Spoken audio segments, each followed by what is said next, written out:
Friends, अपन देखते हैं राजस्थान का जीके स्टार्ट कर रहे हैं। देखो, राजस्थान का जीके आरपीएससी हो या आरएसएम एसएसबी, कोई भी अगर आयोग बॉडी परीक्षा कराती है तो राजस्थान का जीके है वो बहुत ही महत्वपूर्ण होता है। अब राजस्थान के परीक्षार्थियों के लिए राजस्थान का जीके और राजस्थान के जो रिलेटेड करंट अफेयर्स है वो अपने आप में एक एडवांटेज देने वाला, यानी बाकी स्टेट के बच्चों से अलग करने के लिए आज की तारीख में जो भी कंपटीशन है उनमें राजस्थान का जीके वो डेप्थ तक पूछा जाता है, यानी बहुत गहराई से पूछते हैं ताकि बाहर के बच्चे नहीं कर सके। मैं यहां पर जो वीडियो बना रहा हूं ये राजस्थान के जो क्वेश्चंस है वो A to Z इस तरह से हो जाए कि आपको कोई भी दूसरी किताब नहीं देखनी पड़े और आपको समझ में आने के साथ साथ में ये चीजें याद होनी चाहिए। देखो, मैं जनरल कुछ न्यूमोनिक्स है, कुछ ऐसी सैद्धांतिक बातें करके और आपको ऐसी कोशिश करूंगा कि जिससे आपको चीजें हैं वो याद रहे। हर एक परीक्षा, चाहे छोटे से छोटी पटवारी, ग्राम सेवक, रीट ये परीक्षा हो या आरएएस की प्रीलिम्स और मेंस हो, हर परीक्षा के अंदर राजस्थान का जीके है वो बहुत ही महत्वपूर्ण है। तो अपन पहली क्लास है, इसमें शुरुआत करते हैं कि किस तरह से राजस्थान के जीके को पढ़ना है। तो अपन पहली क्लास है इसलिए इसमें बेसिक बातें बताऊंगा मैं कि राजस्थान की खुद की ज्योग्राफी कहां से आई, ज्योग्राफी के बेस पे इकोनॉमिक्स है, फिर उसी ज्योग्राफी के बेस पे आपकी हिस्ट्री है और राजस्थान की कल्चर है। तो अपन सबसे पहले देखते हैं कि जो राजस्थान की स्थिति है वो आपको विश्व और भारत के सापेक्ष में सोचनी है।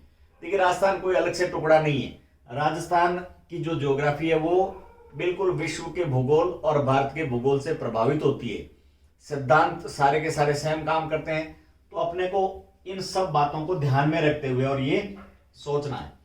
तो सबसे पहले अपन देखते हैं कि मान लो विश्व का नक्शा आपके सामने है, उस विश्व के नक्शे के बीचों बीच में से जो लाइन निकलती है जिसको अपन भूमध्य रेखा कहते हैं या 0 डिग्री अक्षांश, इक्वेटर, इसके ठीक ऊपर की तरफ, यहां से 0 से ऊपर शुरू होगी, 1 2 3 4 इस तरह से लाइनें शुरू होगी। यहां से भारत शुरू होता है। ये मैंने रफली भारत का नक्शा बनाया है। इस भारत की जो शुरुआत होती है वो है 8 डिग्री और 4 मिनट से। इस भारत के नक्शे के अंदर अपन देखते हैं कि राजस्थान कैसे है। तो भारत के लगभग बीचों बीच में से निकलती है कर्क रेखा। अब जो कर्क रेखा है तो कर्क रेखा का जो अक्षांशीय स्थिति है वो होती है 23 डिग्री और 30 मिनट, यानी इस तरह से ये कर्क रेखा यहां से निकल रही है। तो अपन देखते हैं कि कर्क रेखा राजस्थान के बांसवाड़ा और डूंगरपुर से होती हुई निकल रही है, यानी इस तरह से अगर बीच में से निकल रही है इसका मतलब ये हुआ कि राजस्थान की जो शुरुआत है वो कहीं न कहीं कर्क रेखा से नीचे से शुरुआत होती है। तो अपन देखते हैं परीक्षा में पूछा जाता है कि राजस्थान का प्रारंभ 23 डिग्री 03 इस मिनट से है या कई बार कई किताबों में लिखा हुआ मिलता है 23 डिग्री और 30। तो 23 डिग्री और 30 मिनट तो हो ही नहीं सकता, क्योंकि अपन देखते हैं कि 23 डिग्री और 30 मिनट से तो कर्क रेखा निकल रही है और राजस्थान है वो कर्क रेखा से थोड़ा नीचे, यानी राजस्थान की शुरुआत है वो 23 डिग्री और 3 मिनट से शुरुआत हुई। अब ये अक्षांश है इस तरह से, भारत से ऊपर की तरफ यहां पर है, मींस ऊपर हमेशा होता है वो उत्तरी गोलार्ध है, यानी राजस्थान की प्रारंभ है वो 23 डिग्री 3 मिनट उत्तरी अक्षांश से लेकर ऊपर गंगानगर है, ये गंगानगर यहां तक है 30 डिग्री और 12 मिनट तक, यानी ये राजस्थान का अक्षांशीय विस्तार है। अब इस 30 डिग्री 12 मिनट में से 23 डिग्री 3 मिनट निकालते हैं तो अक्षांशीय विस्तार आ जाएगा। फिर देखते हैं अपन विश्व के नक्शे के अंदर लंदन के ग्रीनविच से होती हुई ग्रीनविच मीन टाइम निकलता है, उससे सारा का सारा जो उस तरफ यानी पूर्व की तरफ होता है, जो भी चीज पूर्व की तरफ होती है उसको बोलते हैं पूर्वी गोलार्ध। तो पूरा का पूरा भारतीय पूर्वी गोलार्ध में, तो राजस्थान भी पूर्वी गोलार्ध में, यानी जो भी अपन देशांतर कहेंगे इतने देशांतर से लेके इतने पूर्वी देशांतर तक।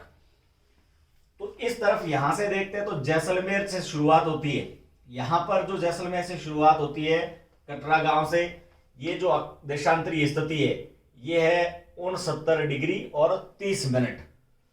फिर यहां से इस तरफ यहां पर धौलपुर आते हैं, तो धौलपुर के अंदर ये जो लास्ट है पूर्वी देशांतर है वो 78 डिग्री और 17 मिनट।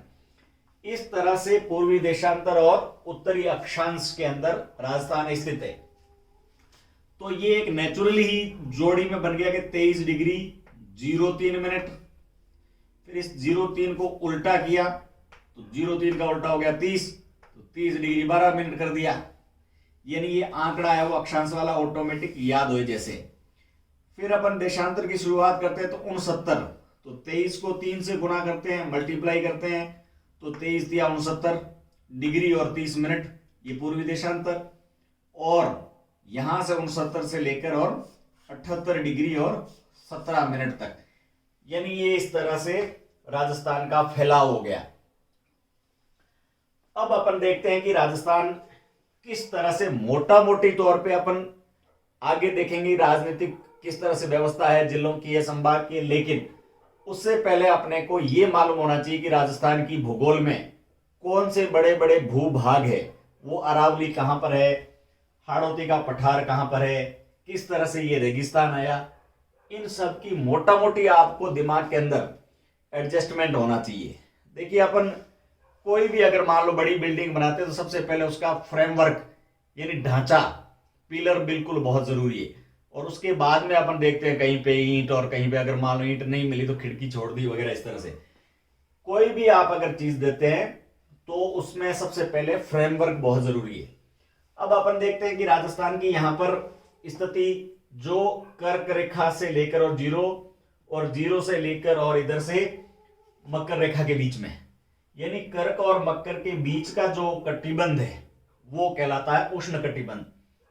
अब राजस्थान के उष्ण कटिबंध में कौन से दो जिले आ गए, यानी नीचे की तरफ यहां पर सिर्फ बांसवाड़ा और डूंगरपुर 2 जिले हैं वो उष्ण कटिबंध में आए। तो अपन देखेंगे कि उष्ण कटिबंध में आपको अगर ये जिले याद है तो देखेंगे यहाँ पे अलग प्रकार की वनस्पति मिलेगी, अलग प्रकार के वन मिलेंगे, तो ये आपको चीजें रटनी नहीं पड़ेगी। फिर देखते हैं राजस्थान का अधिकतर भूभाग जो कर्क रेखा से ऊपर स्थित है, यानी इसका मतलब ये हुआ कि जो राजस्थान की स्थिति है कटिबंध के हिसाब से वो उष्ण से थोड़ी सी कम गर्म यानी उप उष्ण, यानी ये इस तरह से राजस्थान का अधिकांश भाग है वो उपोष्ण कटिबंध के अंदर स्थित है। यानी इसके आधार पे इसकी वनस्पति, मॉनसून और सारी चीजें तय होगी। अब देखते हैं कि राजस्थान का जो ये भाग है ये वैसे देखने में कर्क रेखा से और इधर जो उत्तरी और दक्षिणी भारत को अलग करने वाली पर्वतमाला जिसका नाम है विंध्याचल या विंध्यन पर्वतमाला, इससे ऊपर की तरफ है। लेकिन उससे भी पहले अगर सोचें तो ये मूल रूप से राजस्थान का भाग है वो इस दक्षिण भारत के पठार का हिस्सा है। यानी अपन देखते हैं अब यहां पर नदियों का मैदान है वगैरह अलग है, लेकिन उत्पत्ति के हिसाब से ये इधर दक्षिणी भारत के भाग से टूटकर और यहां पर आया है। तो इसको अपन धीरे धीरे समझने की कोशिश करते हैं। अब जो भूगर्भिक हलचलें होती है यानी करोड़ों साल पहले, सबसे पहली हलचल की बात करते हैं जब जीव बना ही नहीं था। अब जीव बना नहीं था तो उस समय जो ये अपनी इंडो ऑस्ट्रेलॉइड यानी भारत और ऑस्ट्रेलिया वाली ये जो प्लेट है वो उसके अंदर हलचल होती है और वो ऊपर की तरफ बढ़ती है यानी हिमालय की तरफ। अपन देखते हैं आज भी हिमालय की तरफ क्यों ज्यादा भूकंप आते हैं, क्योंकि वो अभी तक प्लेट है वो आपस में टक्कर खा रही है। उस टक्कर के कारण हमारी यहां पर जैसे अपन अरावली देखते हैं तो अरावली की सबसे जो ऊंची चोटी है वो सिरोही के अंदर माउंट आबू है। अब वहां से इधर देखते हैं शेर, जरगा वगैरह वगैरह जो भी चोटियां हैं वो नीचे, यानी अरावली की सबसे ज्यादा हाइट है वो सिरोही की तरफ है। अब आपको यूं सोचना जो भी भूगर्भिक हलचल हुई उसमें आपने अरावली को कंधा देकर इधर से ऊंचा कर दिया, यानी सिरोही से हाइट बढ़ी और दिल्ली की तरफ पूरी की पूरी प्लेट है वो इस तरफ छोटी रह गई, यानी इधर से प्लेट है वो हाइट में ऊंची हो गई। जब ये अरावली की हाइट बढ़ती है तो उसके साथ में इधर यानी ये अपना आज की तारीख में जो मरुस्थल है वो पहले यहां पर समुद्र था, इसमें नदियां आती थी। जब अरावली की प्लेट की हाइट बढ़ेगी तो ये भाग भी यूं तिरछा होकर और इस तरफ मूवमेंट करेगा, यानी कुछ न कुछ शिफ्ट हो जाएगा। अब शिफ्ट होने के साथ में ही क्या हुआ कि ये सारी जो नदियां इस समुद्र में आती थी, ये नदियों की गति भी उधर यानी पाकिस्तान की तरफ होगी। पाकिस्तान वगैरह तो ये कल परसों की घटनाएं, लेकिन जो भूभाग के अंदर, इस भाग के अंदर यानी समुद्र में जो नदियां आती थी वो उधर यानी पश्चिम की तरफ शिफ्ट हो गई। अब जैसे इस भूगर्भिक हलचल के कारण एक तो अरावली बन गई जो सिरोही से ऊंची दिल्ली की तरफ नीची हो गई, और दूसरी ये प्लेट है इधर इससे तिरछी हो गई, यानी इस तरफ हाइट बढ़ गई और सारी नदियां घूम के दौड़ भाग के और उधर पश्चिम की तरफ जानी शुरू हुई। अब इस भू हलचल के कारण क्या हुआ कि यहां पर जो नदियां आती थी वो तो रूठ के और उधर चली गई। अब यहां पर जब नदी समुद्र में आनी बंद होती है तो समुद्र है वो सिकुड़ने लगता है। आज वहां सिकुड़ते सिकुड़ते सिकुड़ते अरब सागर की तरफ वहां तक लिमिटेड हो गया। अब आपको ये सोचना है कि जब यहां समुद्र के किनारे क्या होता है, बिल्कुल रेत मिलेगी, उस रेत के अंदर धीरे धीरे घास उगेगी, फिर जंगल बनेगा, यानी पूरा का पूरा एक तरह से एक पारिस्थितिक रूप से प्रोग्रेस होती है। उस प्रोग्रेस के कारण यहां पर ये रेगिस्तान के अंदर जितनी भी जैव विविधता है वो विकसित हो गई, यानी हमारा रेगिस्तान है वो इस तरह से बना। अब बनने के बाद में अपने क्या क्या चेंज हुए, एक तो यहां पर अरावली है। अब अरावली की स्थिति इस रेगिस्तान के समानांतर है। हम भूगोल में पढ़ते हैं कि पृथ्वी घूमती है, लड्डू की तरह पृथ्वी है और वो घूमती है। तो अपन एक सिंपल बॉल को देखते हैं, बॉल के ऊपर एक चींटी को बिठा के और घुमाते हैं तो चींटी की कहीं की टेंडेंसी रहेगी कि वो बाहर की तरफ गिरे। इस तरह से पृथ्वी की जो घूर्णन गति होती है, उस घूर्णन गति के कारण उसके ऊपर बहने वाली हवाओं, उसके ऊपर बहने वाला जो महासागरों का पानी, जो तरंगे हैं, पानी की तरंगे, उनकी भी जो गति है वो प्रभावित होगी। उन सब का नतीजा ये होता है कि हमारा जो मॉनसून है, एक तो मॉनसून उठेगा यहां से अरब सागर से, यानी गुजरात की तरफ से जो मॉनसून आया, अब वो मॉनसून है और अरावली इसको रोक नहीं पाएगी, सीधा का सीधा निकल जाएगा आगे। दूसरी तरफ जो कोरियोलिस बल के घूम के कारण इधर से बंगाल की खाड़ी से जो मानसून आएगा, अब बंगाल की खाड़ी वाला मानसून सबसे ज्यादा बारिश कहां करेगा, इधर से देखें सबसे पहले ये झालावाड़, बारां, कोटा, बूंदी, ये आगे इनको बारिश करता हुआ इधर पैरेलल ये डूंगरपुर, बांसवाड़ा, इनको प्रतापगढ़ को बारिश देता हुआ यहां से ये फिर जैसलमेर की तरफ बढ़ेगा। यानी अपने इस तरफ से जो भी बारिश आती है, जो पूर्व से चली पूर्वाई, यानी पूर्व से जो भी बारिश आएगी उसकी सबसे ज्यादा नमी तो यहां खर्च हो जाएगी, और जैसलमेर तक पहुंचते पहुंचते बिल्कुल नमी है वो इन हवाओं में रहेगी नहीं, इसलिए अपना बिल्कुल मॉनसून है वैसे भी नहीं पहुंच पाता। दूसरी देखते हैं, बीच में अरावली ये दीवार की तरह खड़ी है, यानी जो बंगाल की खाड़ी से जो मॉनसून आएगा उस मॉनसून को अरावली है वो रोकने की कोशिश करेगी। अपन भूगोल में देखते हैं, विश्व के नक्शे में देखते हैं, तो अधिकतर जितने भी रेगिस्तान हैं वो सब के सब महाद्वीपों के पश्चिम की तरफ मिलते हैं। जैसे हमारा यहां पर ये भारत के अंदर इधर से जो भी मानसून आएगा तो यहां पर हमारा ये पश्चिमी भाग है, यहां पर रेगिस्तान बना।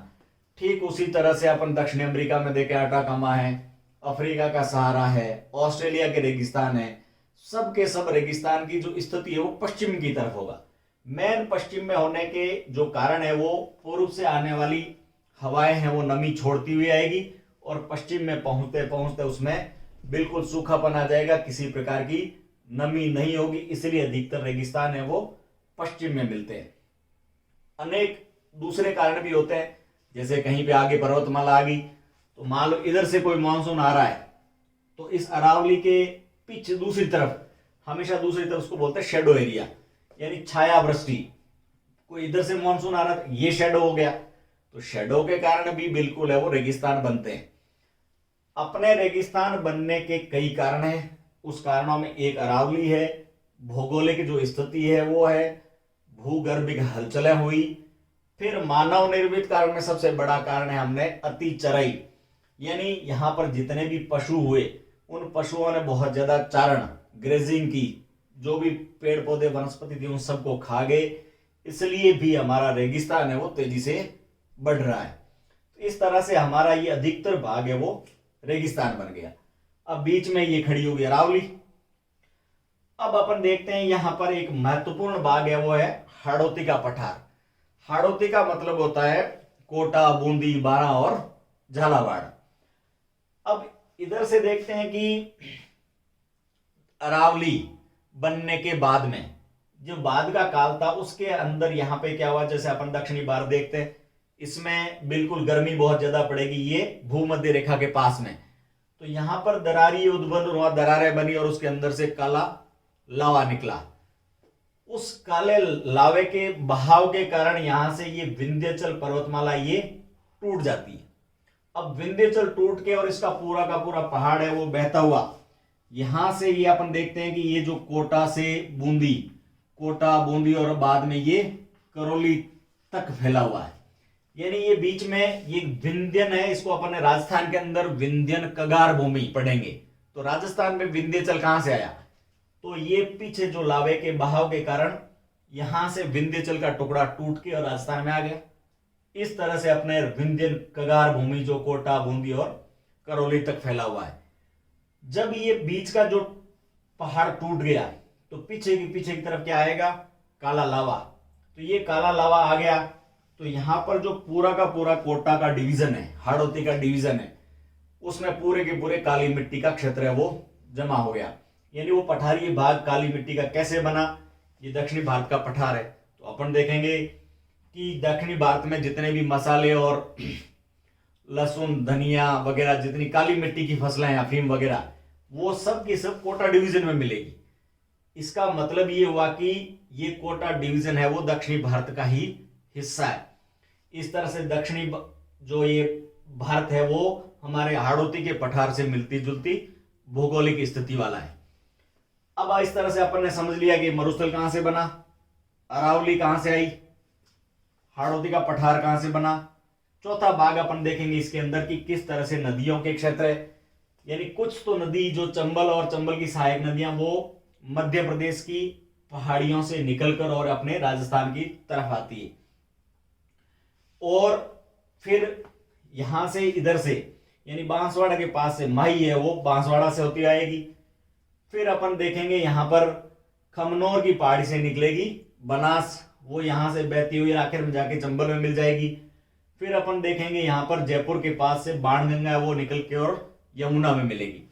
यानी इस तरह से जहां पे नदियां बहती है तो नदियों का प्रवाह क्षेत्र यानी मैदानी भाग हो गया। तो मोटा मोटी से राजस्थान को अपने को 4 भागों में बांट के देखना है। एक तो हाड़ौती का पठार जो विंध्याचल भाग टूटने के कारण बना, एक अरावली की इस प्लेट की ऊंचाई कारण अरावली खुद वलित पर्वतमाला बन गई और इधर से रेगिस्तान बन गया, और फिर यहां से इन पहाड़ियों से निकलने वाली नदियों के मैदान। अब क्वेश्चन पूछते हैं कि भाई अरावली दुनिया की सबसे प्राचीनतम है, तो आपके पास में क्या सबूत है, आप कैसे कह सकते हैं कि अरावली दुनिया की सबसे प्राचीनतम है। तो अपन अरावली के अंदर देखते हैं कि किसी प्रकार का कोई भी कोयला, पेट्रोल, इस तरह का जीवाश्म खनिज बिल्कुल नहीं बनता, यानी मिलता ही नहीं है, कि किसी अन्वेषण में नहीं मिला। इसका मतलब है कि अरावली बनी कब, जब जीव बना था उससे ही बहुत पहले। अगर जीव बनने के बाद में अरावली इस तरह से वलित होकर और बनी होती तो उसमें कहीं न कहीं जीव है वो पिचक के और कहीं न कहीं कोयला, पेट्रोल, जीवाश्म का कोई न कोई खनिज बन जाता। तो ये हमारे पास में सबूत है कि अरावली है वो जीव बनने से ही पहले बनी। इसका मतलब ये हो गया कि ये विश्व की सबसे प्राचीनतम पर्वतमालाओं में से एक है। दूसरी बात देखते हैं कि इस रेगिस्तान में, अब रेगिस्तान टेथिस सागर का हिस्सा है, ये आप कैसे कह सकते हैं। इसका जवाब ये है कि इसमें अपन देखते हैं कि समुद्र की तरह हमें खारे पानी की झीलें मिलती है, सांबर, डीडवाना, कुचामन, नावा, पचपदरा वगैरह। ये झीलें कहां से आई, तो ये टेथिस सागर का अवशेष है कि यानी यहां पर पहले समुद्र था और समुद्र अवशेष रह गया। अधिकतर इन झीलों को अपन पढ़ेंगे नागौरी उच्च प्रदेश में, यानी ऐसी जमीन है जो अपने आप में ऊपर उठी हुई है और वो रेत से ढक नहीं गई, यानी नागौरी उच्च प्रदेश के अंदर ये खारे पानी की झीलें मिलेगी।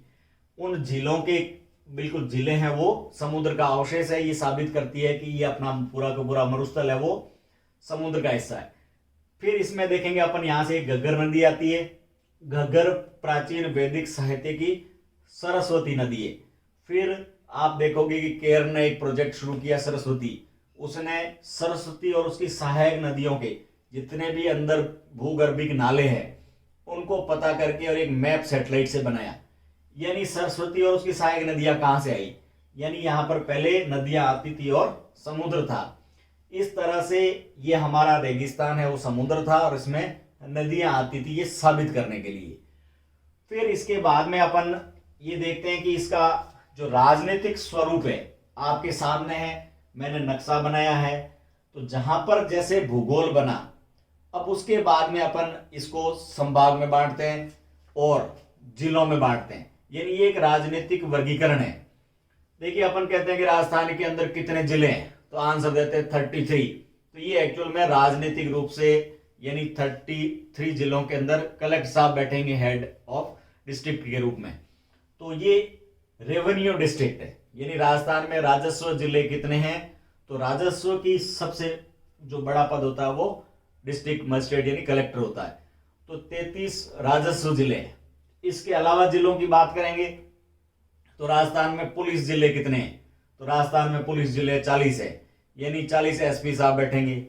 राजस्थान में आरटीओ यानी ट्रांसपोर्ट के हिसाब से परिवहन जिले कितने हैं, तो अपन कहते हैं आरजे कहीं पे 46 भी है, लास्ट तक आपको 54 मिलेगा। यानी राजस्थान में परिवहन जिले कितने हुए, तो उत्तर मिलेगा 54। फिर देखेंगे राजस्थान में उद्योग वाले जिले कितने हैं, तो राजस्थान में जिला उद्योग केंद्र कितने हैं 36। तो उद्योग के हिसाब से 36 जिलों में बांटा हुआ है।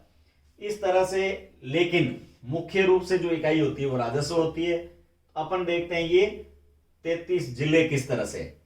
अब इन 33 जिलों के लिए जो हमारे राजस्थान के अंदर संभाग की व्यवस्था की गई है, यानी संभाग है, कुल अभी 7 संभाग है।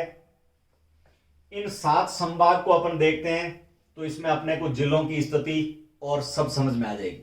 देखिए राजस्थान का मूल रूप से राजनीतिक और भौगोलिक नक्शा, जब आपको अगर बिल्कुल मैप समझ में आ जाए तो लगभग प्रीलिम्स चाहे कोई भी हो तो कम से कम 3-4 क्वेश्चन है वो मिल ही जाते हैं। और चाहे आप मेंस कोई भी देते हैं, जहां पर भी राजस्थान का नाम आ जाए वहां पर आपको ये आउटलाइन मैप जरूर बनाना होता है।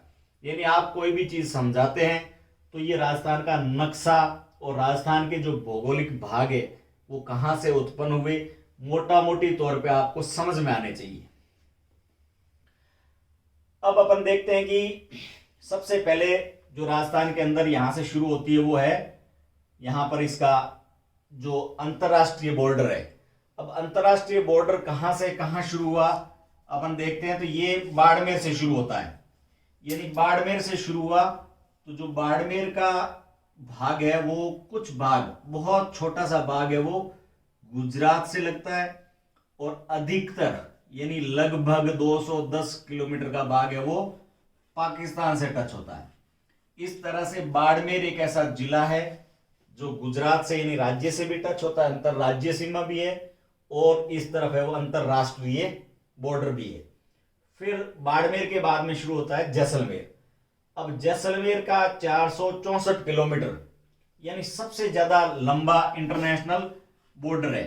ये इस तरह से यहां पर वैसे सबसे बड़ा जिला है एरिया के हिसाब से, और सबसे बड़ी बाउंड्री है वो पाकिस्तान के साथ में 464 किलोमीटर तक लगती है। फिर जैसलमेर के बाद में अगला जिला आता है बीकानेर, जिसका हेडक्वार्टर है वो पाकिस्तान के बॉर्डर से सबसे ज्यादा दूर है। अब ये 168 किलोमीटर की छोटी सी बाउंड्री अपन नक्शे में देखते हैं, बिल्कुल छोटी सी बाउंड्री है। 168 किलोमीटर का भाग है वो पाकिस्तान के साथ में। और उसके बाद में देखते हैं गंगानगर। अब गंगानगर का यहां पे बिल्कुल लंबा बॉर्डर है।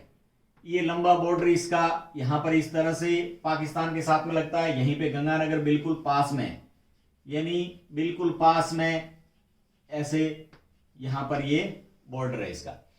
अब देखते हैं कि इस तरह से गंगानगर में यहां से शुरू हुआ बॉर्डर, और ये बॉर्डर है वो बाड़मेर के लास्ट इस बाखासर तक, ये बॉर्डर है वो 1070 किलोमीटर, इस इंटरनेशनल लाइन को बोलते हैं रेड क्लिफ लाइन।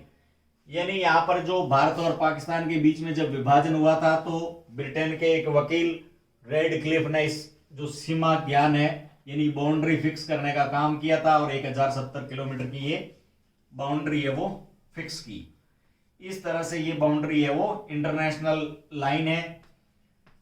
यहां पर ये गंगानगर पाकिस्तान के साथ में भी है और इधर से आके ये पंजाब भी शुरू होता है।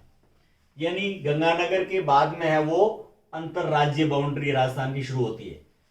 फिर पंजाब के साथ में यहां पर गंगानगर और हनुमानगढ़, यानी ये गंगानगर के बाद में हनुमानगढ़ जिला है वो भी पंजाब के साथ में लगता है। और हनुमानगढ़ का आधा बॉर्डर पंजाब की तरफ और आधा है वो हरियाणा की तरफ, यानी कुछ भाग हरियाणा का शुरू हो जाता है।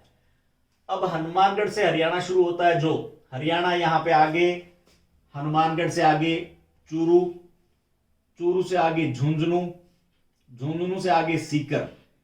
ये शेखावाटी के 3 जिले चूरू, झुंझुनू और सीकर, ये तीनों के तीनों हरियाणा के बॉर्डर को टच करते हैं। अब सीकर के बाद में देखो जयपुर का मुख्यालय, अपन नक्शे में देखेंगे जयपुर का जो मुख्यालय है वो बहुत दूर है। जयपुर का मुख्यालय जयपुर अजमेर साथ में बोलते हैं, जयपुर बिल्कुल अजमेर के पास पड़ता है। लेकिन अपन नक्शे में देखेंगे कि इस तरह से चलते चलते चलते थोड़ा सा यानी बिल्कुल पतला सा ये भाग है जयपुर का वो हरियाणा से टच होता है। इस तरह से अपन देखेंगे कुछ ऐसी पहाड़ियां हैं जो सीकर और जयपुर के बॉर्डर पे है, जो हरियाणा के टच भी लगती है ऐसे। फिर जयपुर के बाद में यहाँ आता है अलवर, अलवर का भाग हरियाणा से टच है। अलवर के बाद में ये भरतपुर, अलवर के बाद में भरतपुर है और भरतपुर का कुछ भाग हरियाणा से और कुछ है वो उत्तर प्रदेश से टच होना शुरू होता है। फिर आगे देखते हैं हरियाणा के बाद में आता है उत्तर प्रदेश। अब उत्तर प्रदेश से आपका भरतपुर के साथ में धौलपुर, और धौलपुर का कुछ पार्ट है वो इधर से एमपी को टच होना भी शुरू होता है। यानी भरतपुर और धौलपुर ये दोनों डिस्ट्रिक्ट है वो यूपी से मेल खाते हैं, यूपी से टच होते हैं। अब धौलपुर से जो शुरू हुआ वो आपका हो गया एमपी, धौलपुर का बॉर्डर है वो एमपी और यूपी दोनों से लग रहा है। अब एमपी से देखिए धौलपुर के बाद में आ गया आपका करौली, करौली के बाद में आ गया आपका सवाई माधोपुर, सवाई माधोपुर के बाद में आ गया ये कोटा, फिर यहां पर ये हो गया 12। और ये जो बिल्कुल इतना कटा फटा बाउंड्री है ये सबसे ज्यादा लंबी अंतरराज्यीय सीमा है, ये है झालावाड़ की। झालावाड़ के बाद में यहां पर कुछ भाग आ जाता है चित्तौड़ का। देखिए राजस्थान के 2 ऐसे जिले हैं जो 2 टुकड़ों में टूटे हुए हैं, यानी मैं कह सकता हूं कि चित्तौड़ फर्स्ट और सेकंड। उसी तरह से अपन देखेंगे जैसे ये अजमेर है, अजमेर का कुछ भाग है वो पाली के बीचों बीच जैसे ही पड़ा अलग से, यानी अजमेर फर्स्ट कह दीजिए बड़ा भाग है और अजमेर का दूसरा जो अजमेर का टूटा हुआ भाग है वो पाली के बीचों बीच में पड़ा है। यानी इस तरह से अजमेर और चित्तौड़ ऐसे 2 जिले हैं जो 2 टुकड़ों में टूटे हुए हैं। अब देखिए कोटा के बाद में चित्तौड़, अब चित्तौड़ फर्स्ट और चित्तौड़ सेकंड है, यानी 2 चित्तौड़ के टुकड़े हैं, उन दोनों के बीच में ये आ गया आपका भीलवाड़ा। ये बिल्कुल आयत की शेप का ये है भीलवाड़ा। ये भीलवाड़ा का बॉर्डर है, बिल्कुल थोड़ा सा बॉर्डर है, टच होता है यहां पर मध्य प्रदेश को। अब भीलवाड़ा के बाद में वापस चित्तौड़ आ गया, फिर चित्तौड़ के बाद में आपका आ गया प्रतापगढ़ और प्रतापगढ़ के बाद में आ गया बांसवाड़ा। एमपी के बॉर्डर के लिए ये बांसवाड़ा लास्ट डिस्ट्रिक्ट है, जहां पर इधर से एमपी और दूसरी तरफ से गुजरात टच होता है। यानी यहां पर अपन नदियां पढ़ेंगे तो इधर है वो गुजरात होगा और इधर एमपी। बांसवाड़ा के बाद में आता है डूंगरपुर और डूंगरपुर के बाद में उदयपुर। ये देखिए उदयपुर यहां से फैला हुआ गुजरात तक है, और उदयपुर के बाद में आ जाता है सिरोही, सिरोही के बाद जालोर और जालोर के बाद में बाड़मेर। ये बाड़मेर का मैंने शुरुआत में आपको बताया कि बाड़मेर का कुछ हिस्सा है वो गुजरात को टच होता है और बाकी है वो पाकिस्तान के साथ में लंबी बाउंड्री है। इस तरह से ये बाउंड्री हुई जिसके अंदर ये जिले हो गए जो अंतरराज्यीय है, 4 जिले हो गए जो अंतरराष्ट्रीय बाउंड्री बनाते हैं, और अब इसमें अपन देखते हैं कि 8 जिले मैंने ऐसे बोले ही नहीं, यानी ना तो किसी देश को टच होते हैं और ना ही किसी राज्य को टच होते हैं। ऐसे जिले भी है, ऐसे जिले हैं जो बिल्कुल किसी को टच नहीं होते, जैसे जोधपुर, नागौर किसी को टच नहीं करता, ना राज्य को टच करता ना किसी देश को। बीच में अजमेर किसी को टच नहीं करता, आपका पाली किसी को टच नहीं करता।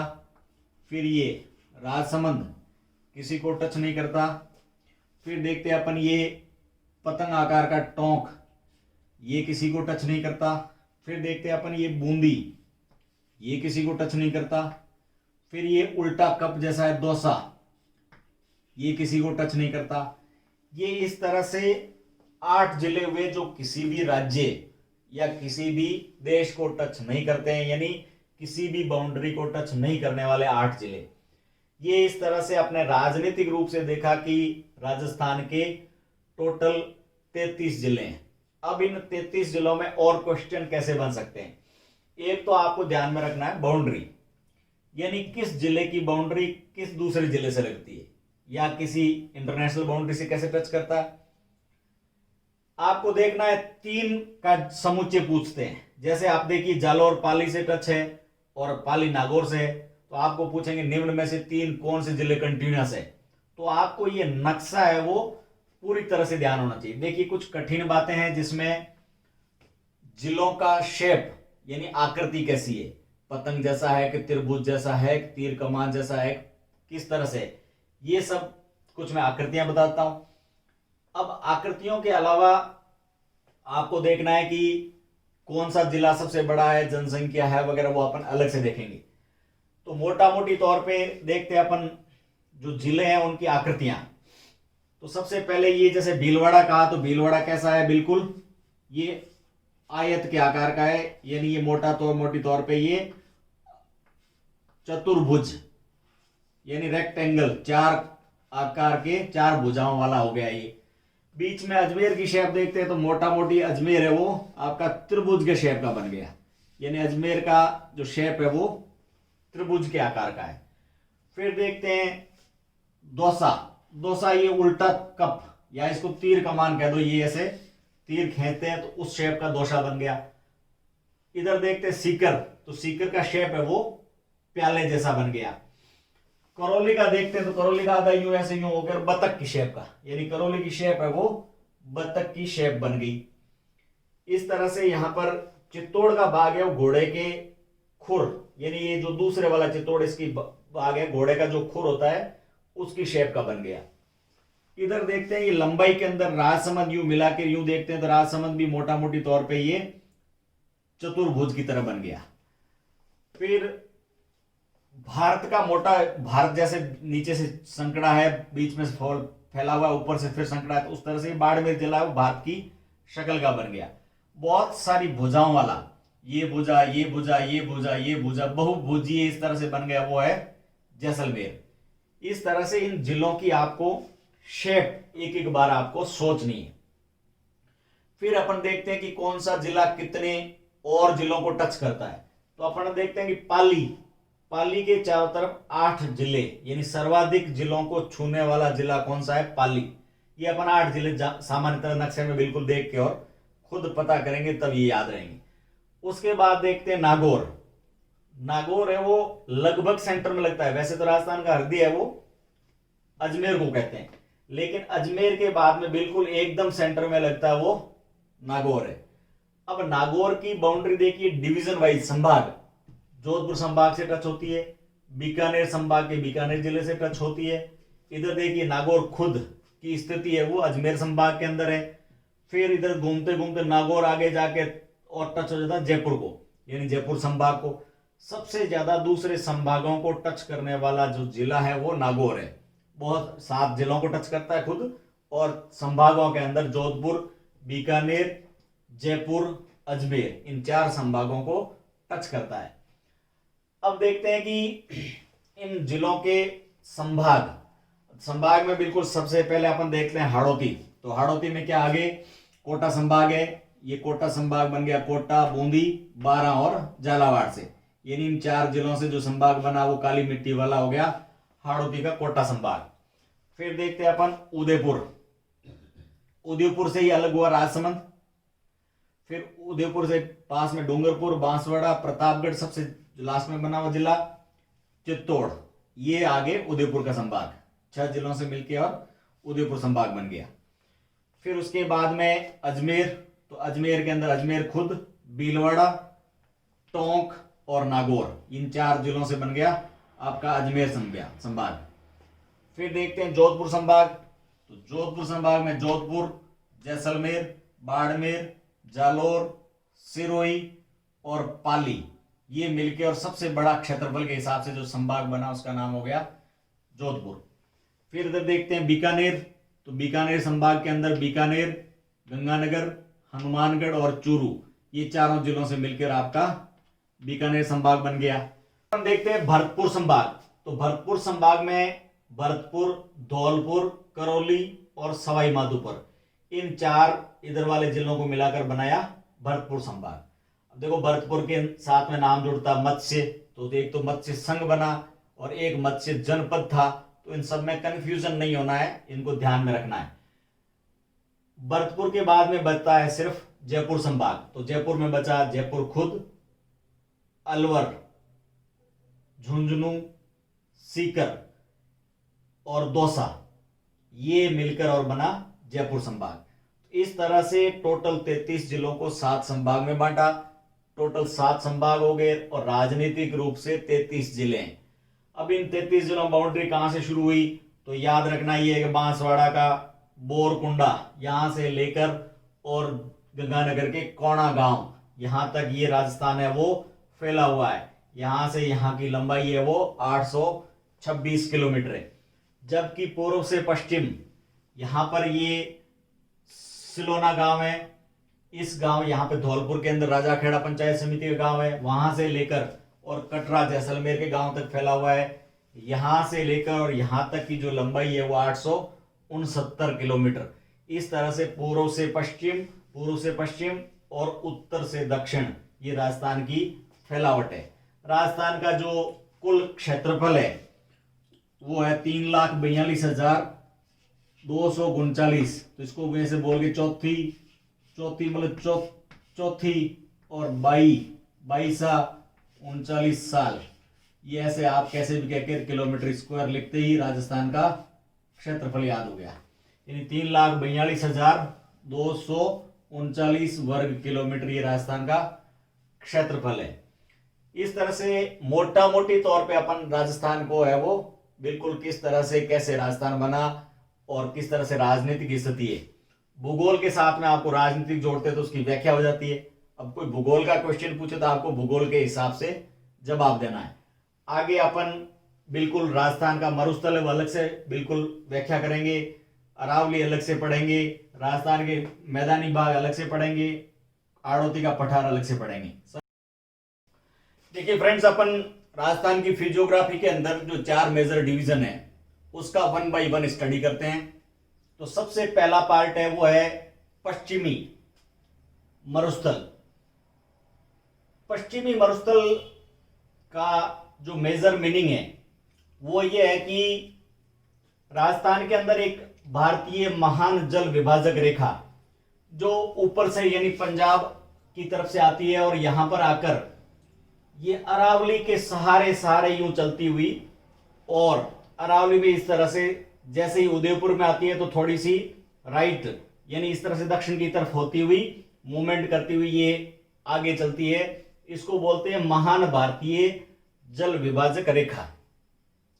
देखिए, महान जल विभाजक रेखा का जो अर्थ होता है उसका मीनिंग है कि इससे ढलान इधर है यानी अरब सागर की तरफ है, तो इस ढलान की तरफ जो भी सारी नदियां हैं वो अरब सागर के अंदर मिलेगी। यानी अपन देखेंगे कि इस जल विभाजक रेखा से बाईं तरफ या उत्तर पश्चिम की तरफ जो भी नदियां हैं, जैसे इधर देखेंगे अपन लूणी है, साबरमती है, पश्चिमी बनास है, माही है, ये सब जो भी नदियां अरब सागर की तरफ जा रही है वो इस महान जल विभाजक के बाईं तरफ स्थित है। और जो भी पश्चिमी बंगाल की तरफ जाती है यानी अपन पश्चिमी बंगाल की तरफ इधर की ढलान की तरफ देखें जैसे बनास है और बनास की सहायक नदियां हैं, खारी है, कोठारी है वगैरह, इधर से ये चाहे चंबल है यमुना की तरफ जाती है, तो जो भी बंगाल की खाड़ी की तरफ ले जाती है वो महान जल विभाज्य रेखा के दाईं तरफ स्थित है। तो इस तरह से जो भारत की महान जल विभाजक रेखा है वो रेखा ऑटोमेटिकली 50 सेंटीमीटर की वर्षा रेखा भी है। यानी 50 सेंटीमीटर वर्षा रेखा का मतलब ये हुआ कि अरावली से इधर इधर बाईं तरफ या उत्तर पश्चिम की तरफ जो बारिश होती है वो 50 सेंटीमीटर से कम, यानी 50 49 होती हुई फिर आगे आएगी एक 25 सेंटीमीटर। तो जैसे ही 25 सेंटीमीटर की वर्षा रेखा आएगी तो 25 सेंटीमीटर से लेकर और 50 सेंटीमीटर तक ये जो ठीक ठाक बारिश वाला, ठीक ठाक बारिश यानी 25 से 50 सेंटीमीटर बारिश वाला ये एरिया है वो अपने आप को इस तरह से थोड़ा सा शुष्क मरुस्थल से थोड़ा सा ठीक ठाक मरुस्थल है, यानी यहां थोड़ी सी बारिश की मात्रा है और इसको बोलते हैं अर्ध शुष्क। यानी 25 से 50 सेंटीमीटर वाला हुआ उसका नाम हो जाएगा अर्ध शुष्क। और फिर 50 से इधर का जो भी भाग है वो भाग है ये पूरी तरह से शुष्क मरुस्थल में आ जाएगा। शुष्क मरुस्थल के अंदर यहाँ 25 से होती है 20 और इस तरह से, और जैसलमेर में लास्ट में अपन सम के दौरे देखते हैं वहां पर बिल्कुल ही बारिश नहीं होती, यानी वनस्पति रहित दौरे हैं। तो इस तरह से इस तरफ यानी पश्चिम की तरफ जाते हैं तो बारिश की मात्रा है वो धीरे धीरे घटती है। तो इस तरह से जो पश्चिमी मरुस्थलीय भाग है इसको अपन मोटा मोटी तौर पे दो भागों में बांटते हैं। दो भागों में इस तरह से बांटा, एक तरफ तो ये पूरी तरफ से शुष्क है, यानी ये शुष्क मरुस्थल है जहां पर बारिश है वो बिल्कुल नहीं होती, यानी 0 से लेकर और 25 सेंटीमीटर तक की बारिश है। और फिर दूसरी तरफ ये लाइन लिख दी, यहां पर मैंने लिखा 25 मतलब 25 सेंटीमीटर वर्षा रेखा बारिश की रेखा है। 25 से 50 यानी ये अरावली पर यहां पर 50 सेंटीमीटर तक बारिश होती है। इसके बीच का ये भाग है ये कहलाएगा अर्ध शुष्क। इस तरह से ये मोटा मोटी दो भाग हुए, शुष्क और अर्ध शुष्क। अब अपन दोनों को एक एक करके पढ़ते हैं। सबसे पहले देखते हैं शुष्क का मरुस्थल, यानी अपन देखते हैं कि बारिश के हिसाब से तो यहां बिल्कुल कम है, यानी 0 से लेकर और 25 सेंटीमीटर है। तो अपन राजनीतिक रूप से यहां पर जिलों को देखें तो जिले यहां पर बाड़मेर, जैसलमेर, जोधपुर का कुछ हिस्सा और बीकानेर और आगे जाके और इधर गंगानगर का थोड़ा सा नीचे वाला हिस्सा, यानी इस तरह से ये शुष्क मरुस्थल का भाग है। अब शुष्क मरुस्थल के अंदर जो अधिकांश भाग है बारिश नहीं है और समुद्र का भाग है रेत बना है। तो यहां पर ये जो रेगिस्तान है ये रेगिस्तान यहां पर या तो रेतीला होगा या कुछ बीच में अंदर भाग है जहां पर पथरीला रेगिस्तान है। यानी पूरे शुष्क रेगिस्तान को मैंने दो भागों में बांटा। ये बीच वाला भाग है ये है पथरीला, यानी रेगिस्तान तो है लेकिन पथरीला रेगिस्तान है। और इस पथरीले रेगिस्तान के अलावा जो भी भाग है वो सब का सब कैसा हुआ, रेतीला भाग है, यानी धोरे और दोरों से रहित भाग। आप इसको यूं भी कह सकते हैं ये बालू का स्तूप यानी धोरे युक्त भाग हो गया, और जो पथरीला भाग है इसको कह सकते हैं बालू का स्तूप मुक्त भाग, यानी ये तो बाली का स्तूप से युक्त भाग और दूसरा एक भाग हो गया बालू का स्तूप से मुक्त भाग, यानी ये दो पार्ट हो गए। अब इस तरह से ये यहां पर धोरों के विशिष्ट प्रकार मिलते हैं। इस भाग के अंदर जो धोरों के विशिष्ट प्रकार बांट सकते हैं कि कोई भी रेत का धोरा बनेगा, स्तूप बनेगा, वो किस तरह से है। तो प्रकार ऐसे अपन कह सकते हैं कि जैसे हवा चल रही है उसी हवा के समानांतर बन गया, यानी हवा की दिशा में बन गया एक, या फिर हवा की दिशा के एकदम समकोण बन गया यानी हवा की दिशा के अनुप्रस्थ बन गया, या फिर हो सकता है कि ये इस तरह से जो अर्धचंद्राकार प्रकार के विशिष्ट प्रकार के बालू का स्तूप बनते हैं जिनको बोलते हैं बरखान। ये सबसे खतरनाक प्रकार के बालू का स्तूप माने जाते हैं। दोरों में एक विशिष्ट प्रकार हो गया अर्धचंद्राकार। अर्धचंद्राकार का निर्माण ऐसे होता है कि जैसे कहीं पे रेत पड़ी तो इस रेत का एक हॉर्ल बनता है, घुमाव बनता है। घुमाव के कारण जो दोहरे की आकृति है वो अर्धचंद्राकार हो गई, यानी यहां पर ये हवा है वो घूम घूम के और वापस आएगी, और इस कारण से ये रेत है वो आगे से आगे शिफ्ट होती रहेगी। तो इस तरह से यूं कह सकते हैं कि ये जो बालू का स्तूप है यानी बरखान वाले वो आगे से आगे शिफ्ट होते रहते हैं। तो इसलिए ये मरुस्थलीकरण यानी मरुस्थल के विस्तार में सबसे ज्यादा योगदान देने वाले बरखान प्रकार के दौरे होते हैं, बालू का स्तूप होते हैं।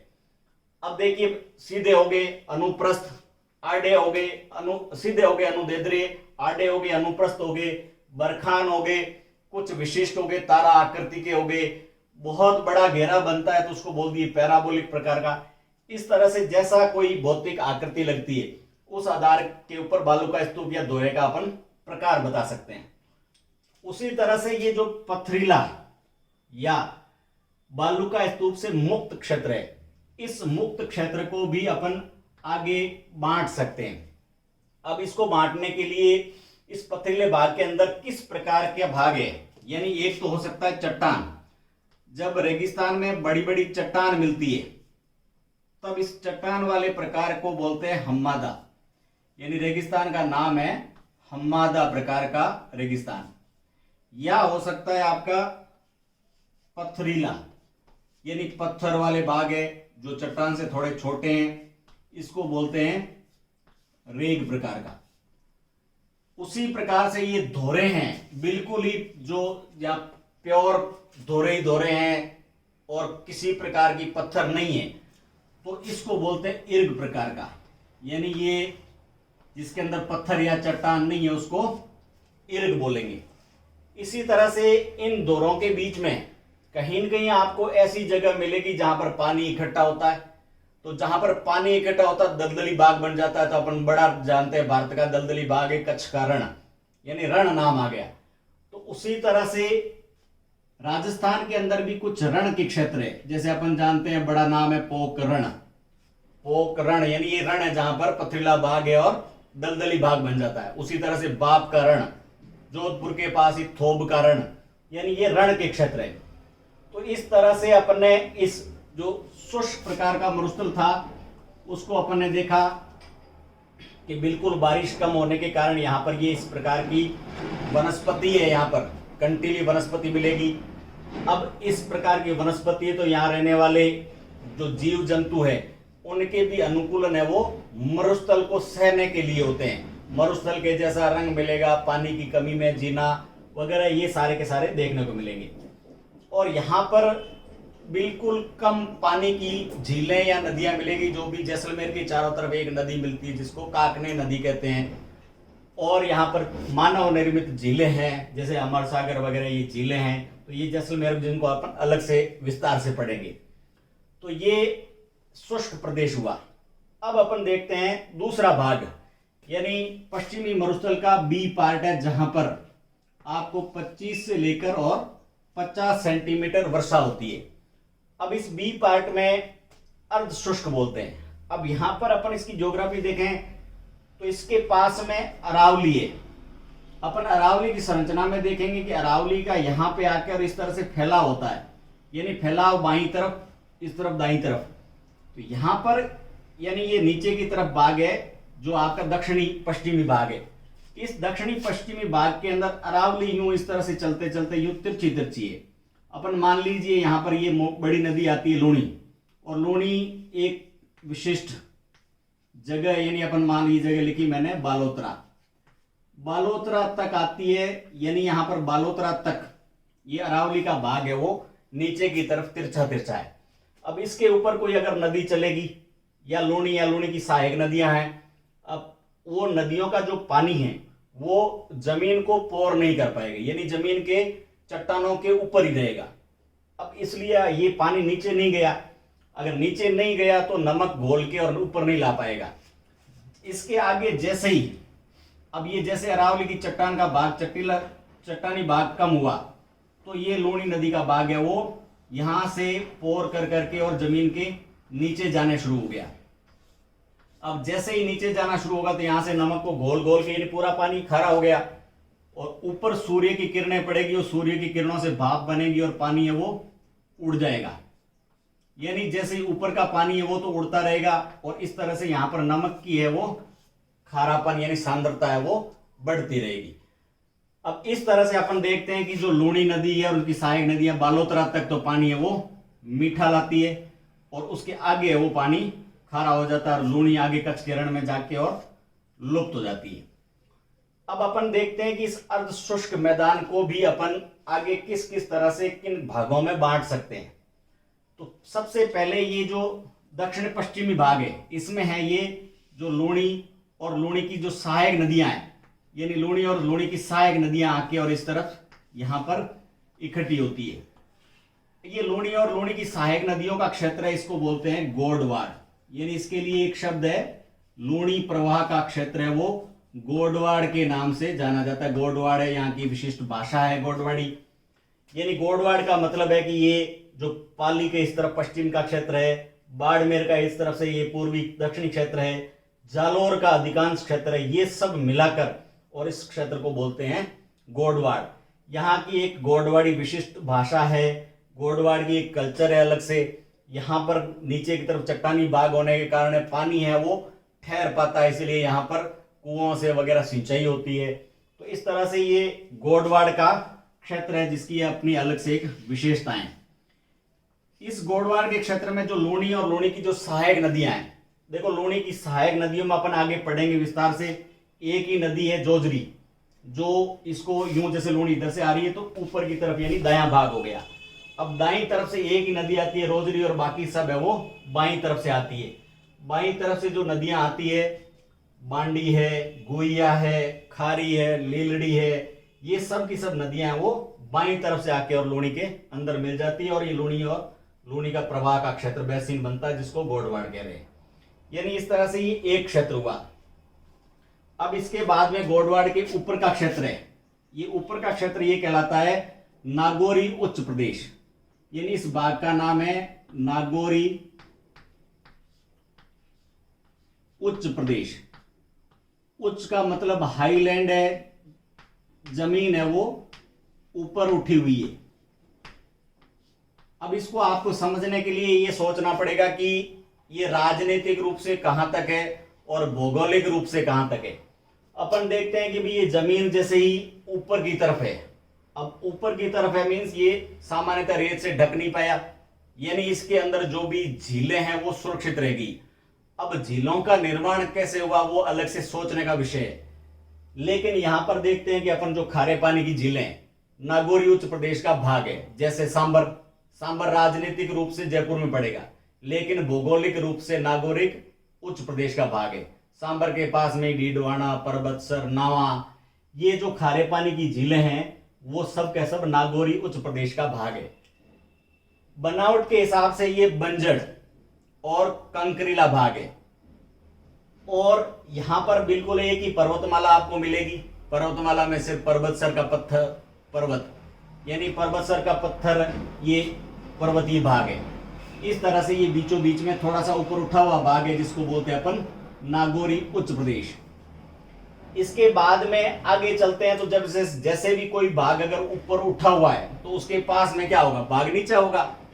तो आगे की तरफ आता है शेखावाटी का निम्न प्रदेश, यानी धंसी हुई जमीन है शेखावाटी के अंदर।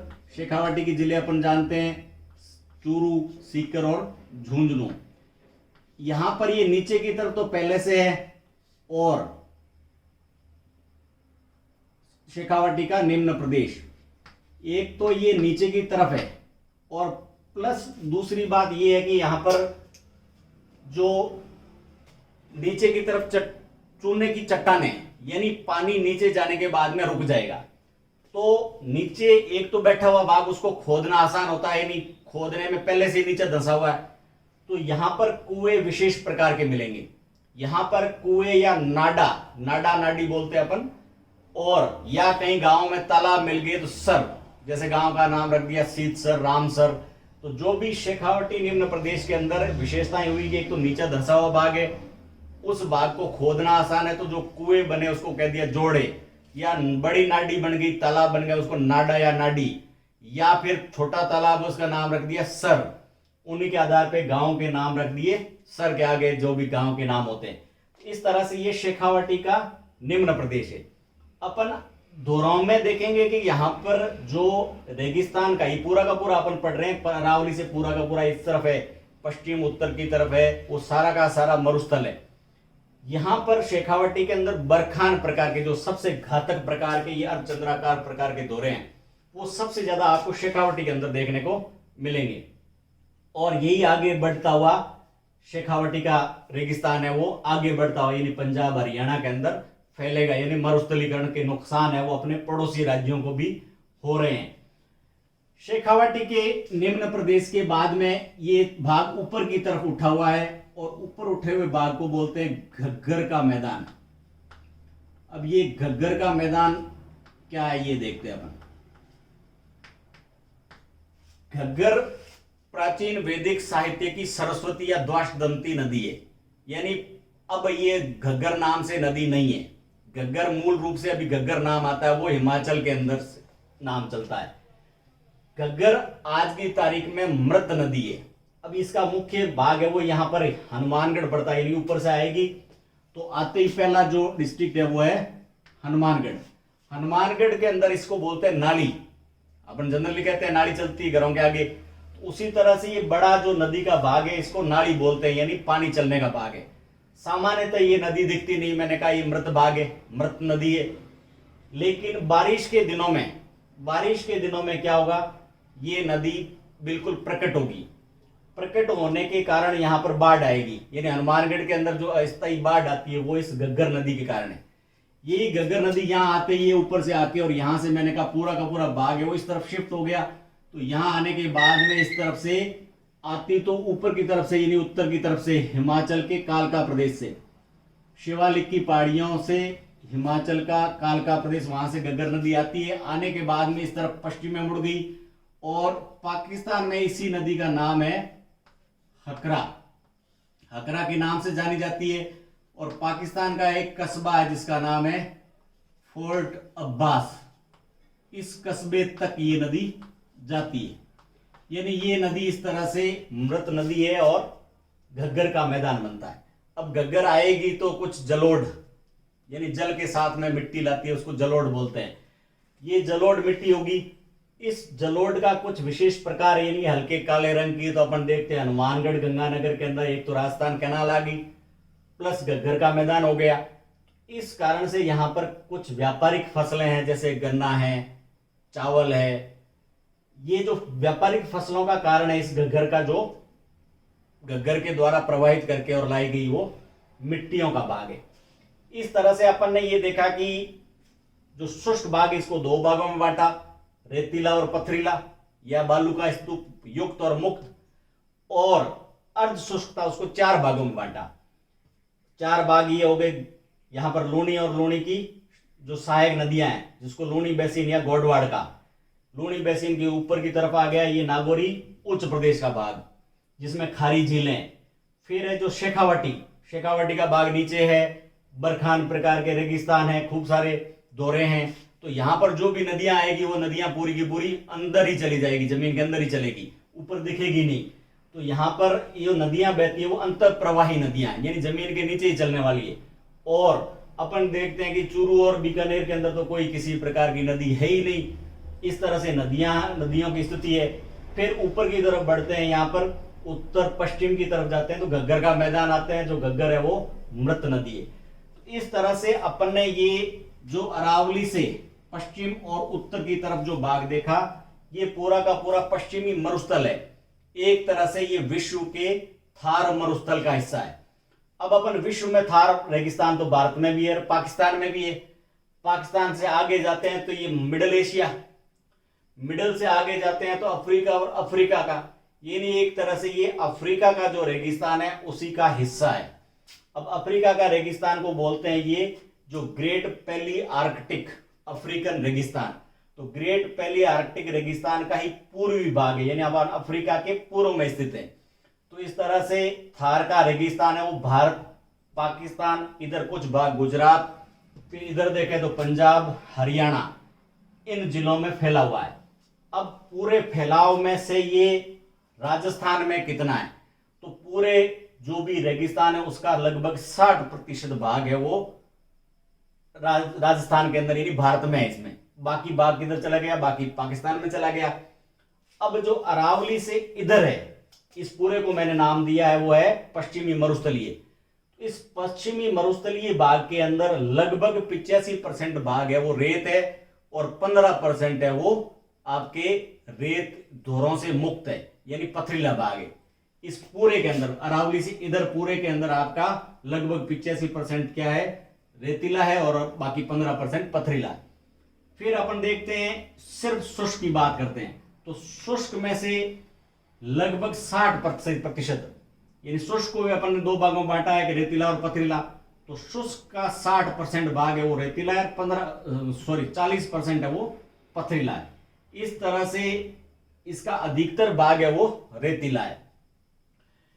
अपन देखते हैं कि इस रेगिस्तान की जो थार का रेगिस्तान है, इसकी कुछ विशेष प्रकार की यहाँ पर पशुओं की, वनस्पति की विशेषताएं मिलेगी।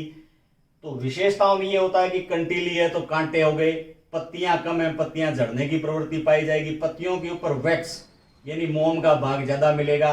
जानवर मिलेंगे तो जानवरों के कान पे, नाक पे, आंखों पे बड़े बड़े बाल मिलेंगे। जानवरों का रंग है वो बिल्कुल रेत के रंग के जैसा होगा। कम पानी में जीने का, कम यूरिन पेशाब करने की प्रवृत्ति पाई जाएगी। रंग है जैसे ऊंट का रंग है तो मिट्टी के जैसा ही रंग पाया जाएगा। ऊंट के अंदर देखते हैं अपन पग है वो, पांव है वो विशिष्ट प्रकार के मोटे पांव होते हैं। तो ये इन प्रकार के यहाँ पर जो भी रेगिस्तान मिले, रेगिस्तान के अंदर पौधे और जंतु मिलेंगे, उन सब की एक विशिष्टताएं मिलेगी। फिर अपन देखते हैं अर्ध शुष्क के अंदर जो वनस्पति है इसको बोलते हैं स्टेपी प्रकार की वनस्पति, यानी स्टेपी। अब स्टेपी का मतलब होता है घास के मैदान। तो यहाँ पर ये जो शुष्क भाग है, यहाँ पर तो बारिश बिल्कुल नहीं होती। अपन देखते हैं कि सम के दौरे हैं, यहाँ तो बिल्कुल वनस्पति से मुक्त है, यानी किसी प्रकार का कोई वनस्पति नहीं मिलती। उसी प्रकार से यहाँ पर जो आते आते अर्ध शुष्क के अंदर वनस्पति मिलनी शुरू होती है, जिसमें छोटी वनस्पति यानी घास के मैदान है, कुछ झाड़ियां बन गई। लेकिन यहाँ पर वृक्ष है वो बिल्कुल आपको कम मिलेगी। बिना वृक्षों के यानी बड़े बड़े पेड़ रहित जो वनस्पति होती है उसको स्टेपीज प्रकार की वनस्पति कहते हैं। अब यहां पर देखते हैं अपन पूरा का पूरा मिट्टी का अपर्दन होता है। मिट्टी खुद है वो दौड़ती है, तो मिट्टी का जो अपर्दन है उसके कारण है वो मरुस्थल फैलता है, मिट्टी के कारण हो गया। दूसरा यहाँ पर क्षारीयता और अम्लीयता, मिट्टी की ये जो कमियां हैं, मिट्टी के अंदर जो मिट्टी की मृदा के बेकार होने के कारण है, उसको देखते हैं। तो यहाँ पर राजस्थान कैनाल भी आती है। अब राजस्थान कैनाल में लीकेज के कारण है वो दलदल की समस्या हो गई, सैम की समस्या हो गई। यहाँ पर अपन देखते हैं कि झीलें हैं, तो झीलों में जो खारापन किस तरह से हुआ, ठीक उसी तरह जैसा मैंने आपको बताया कि लूणी बालोतरा तक तो मीठी है, आगे की तरफ खारी है।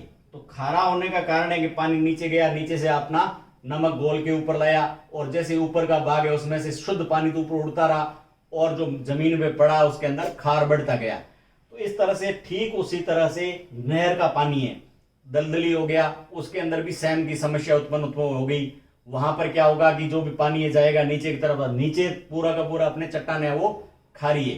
तो खारी चट्टानों के कारण जो नमक गोल गोल के ऊपर लाएगा, और इंदिरा गांधी नहर के चारों तरफ भी हजारों जो बीघा जमीन है वो बिल्कुल इस तरह से सैम की या खारेपन के शिकार होकर, और मिट्टी है वो बेकार हो रही है। तो इस तरह से ये आपका हुआ पश्चिमी मरुस्थलीय भाग। देखिए फ्रेंड्स, अपन जो राजस्थान का भौतिक स्वरूप है, इसका दूसरा भाग है अरावली, जो राजस्थान के लगभग बीचों बीच में से राजस्थान को दो भागों में बांटती है। अब अरावली के बारे में अपन प्रारंभ में कह चुके हैं कि इसका निर्माण है वो प्री कैम्ब्रियन में हुआ था। प्री कैम्ब्रियन काल का मतलब ये होता है कि उस समय जिस समय जीव का निर्माण नहीं था। अगर जीव होता और अरावली बन रही है तो एक आध मछली है, पेड़ पौधा है, बीच में आ जाता, और वो जो जीव है वो आपका जीवाश्म में यानी कोयला या पेट्रोल के अंदर बदल जाता। अरावली के अंदर अपन देखते हैं कि किसी प्रकार का इस तरह से जीवाश्मीय खनिज वो नहीं मिलता, यानी अरावली का निर्माण जीव निर्माण से पहले हुआ है। इस तरह से अपन कहते हैं कि अरावली दुनिया की सबसे प्राचीनतम पर्वत श्रृंखला है। इसकी तुलना है वो अमेरिका की अल्पेशियन पर्वत श्रृंखला से की जाती है। अब अरावली का निर्माण कैसे हुआ? एक इंडो ऑस्ट्रेलियाइड प्लेट थी, यानी भारत और ऑस्ट्रेलिया वाली प्लेट, ये हिमालय की तरफ दौड़ती है, और उधर से जो यूरेशियन प्लेट है यानी यूरोप और एशिया वाली मिली जुली प्लेट, इन दोनों में टक्कर होता है। उसी टक्कर के कारण लास्ट में जाकर हिमालय बनता है, लेकिन शुरुआत के अंदर ये अरावली बनती है। अब ये अरावली बहुत ही प्राचीनतम है, जबकि हिमालय नया है। हिमालय तो बाद में, प्लेट वहां बाद में गई। अरावली सबसे प्राचीनतम है, वलित पर्वत श्रृंखला है, प्राचीनतम है, यानी ये अब बिल्कुल इसका अवशिष्ट यानी इसका रेसिडुअल भाग आपके पास में है। इसकी टोटल हाइट देखते हैं तो अपन टोटल हाइट ऊंचाई, औसत ऊंचाई है वो 930 मीटर है। कहीं पे बहुत ऊंची ऊंची चोटियां हैं, कहीं पे बिल्कुल नीची चोटियां हैं, सबको मिला के और जो औसत ऊंचाई निकली तो 930 मीटर निकली। अब अपन इस अरावली के अंदर देखते हैं कि किस तरह से अपन इसको विभाजित करके और इसका विस्तार से अध्ययन कर सकते हैं। अपन देखते हैं कि एक तो अपन राजनीतिक रूप से कि कौन सा जिला कहां पर है, ये तो अपन राजनीतिक नक्शे में देख के बता सकते हैं, लेकिन भौगोलिक रूप से देखें तो जो भौगोलिक स्थिति है दिशा के आधार पर तय की। अपन दिशा तय करते हैं तो नीचे वाली दिशा होती है वो साउथ होती है, नक्शे में ऊपर होता है वो नॉर्थ होता है, और इस तरफ आगे की तरफ है वो पूर्व, तो पूर्व के सामने पश्चिम। तो जो अरावली की दिशा है वो नीचे की तरफ यानी दक्षिण, और इस तरफ हो गया पश्चिम, दोनों के बीच में से रवाना हुई, यानी यहां से दक्षिण पश्चिम से चल के और आगे जा रही है, मींस ये पूर्व और उत्तर के बीच में, यानी दक्षिण पश्चिम से उत्तर पूर्व तक फैली हुई है। अब इसकी फैलावट यहां गुजरात के पालनपुर से ये शुरू होती है, और गुजरात से राजस्थान पूरा क्रॉस करके हरियाणा और दिल्ली में ये राष्ट्रपति भवन यानी राष्ट्रपति जी की जो कुर्सी लगी हुई है वो रायसीना हिल, रायसीना पहाड़ी के ऊपर है, वहां तक ये अरावली की फैलावट है। ये कुल लंबाई है वो 692 किलोमीटर है, यानी गुजरात, राजस्थान, हरियाणा और दिल्ली, इन चारों से ये पार्ट होके गुजरती है अरावली। कुल लंबाई होगी 692। इसमें से ये राजस्थान में यहाँ खेड़ ब्रह्मा यानी यहां से शुरू हुई, यहां से होती हुई और झुंझुनू के खेतड़ी तक फैली हुई है, और राजस्थान में इसकी लंबाई होगी 550 किलोमीटर, यानी राजस्थान में इसका हिस्सा है वो लगभग 80% हो गया। अब अपन देखते हैं कि इसका विभाजन कैसे करें। तो एक तो दिशा के आधार पे कीजिए, लेकिन दिशा के आधार पे साथ साथ में आपको सोचना है कि इसमें पत्थर का प्रकार कौन सा है, यानी पत्थर भी देखना है, दिशा भी देखनी है। पत्थर देखें तो यहां पर एक पत्थर है जो दिल्ली के पास में है, यानी जो दिल्ली वाली प्लेट है उससे बना ये भाग है जो ऊपर की तरफ है, यानी उत्तर पूर्व वाली अरावली। अब उत्तर पूर्व वाली अरावली है वो फाइलाइट एवं क्वार्ट्जाइट इस प्रकार की चट्टानों से मिलकर बनी हुई है। ये तो ये होगी उत्तर पूर्व में। तो नीचे की तरफ ये क्या होगी? दक्षिणी पश्चिम वाला भाग। तो दक्षिणी पश्चिम वाला भाग किसका है? इसके अंदर अपन देखते हैं कि जालौर तो ग्रेनाइट सिटी है, यानी इसके अंदर मेनली जो ग्रेनाइट प्रकार का चट्टान है वो ज्यादा मिलेगा। फिर देखते हैं बीच में, तो बीच में तो अजमेर में देखते हैं कि मध्य अरावली का भाग है, तो कटाफटा भाग है बिल्कुल, यहां से बिल्कुल अरावली है, पत्थर छोटी छोटी चट्टान है, कहीं कहीं पे टूटी फूटी पहाड़ियां, और दिशा हो जाती है एकदम यूं उल्टी, यानी यूं इस तरह से ये लंबवत दिशा है, यहां पर आते ये अनुप्रस्थ दिशा में हो जाती है। इस कारण से यहाँ बीचों बीच में आपको दर्रे, खूब सारे दर्रे ही दर्रे मिलेंगे। तो दर्रों के कारण से यहाँ पर खूब बिल्कुल अरावली की मोटाई है वो पतली हो गई, सबसे कम मोटाई यहाँ पर अजमेर के आसपास मिलेगी। तो इस तरह से यहाँ ये बलुआ पत्थर है, बिल्कुल हल्के किस्म का पत्थर है, इसलिए ये अरावली यहाँ पर टूटी फूटी मिलेगी। तो इस तरह से अपन ने 3 भागों में दिशा के आधार पर उत्तरी पूर्वी कह दी, दक्षिणी पश्चिमी कह दी और मध्य अरावली कह दी। अब इन तीनों में देखें तो सबसे पहले अपन देखते हैं उत्तरी पूर्वी वाला भाग।